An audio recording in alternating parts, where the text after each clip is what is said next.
Red label திரைப்படத்தின் இசைப்பேழையை உங்கள் முன்பு அறிமுகம் செய்ய எங்கள் படத்தின் இயக்குனர் மற்றும் கதாநாயகர் லெனின் அவர்களையும் தயாரிக்கும் போது முதலா எழுத்தாளர் அணுகணும் அப்படின்னு சொல்லும் போது இதுதான் தமிழ் சினிமா தொடக்க காலத்துல இருந்த பாங்கு அப்படின்னு சொன்னாங்க.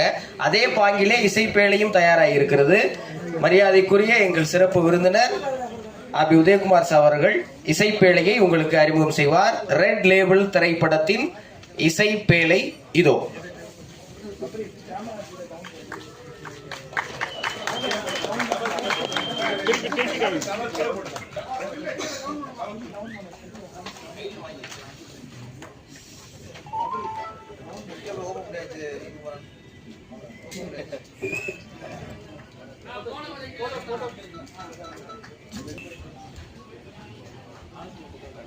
ஒரே சைடு காட்டு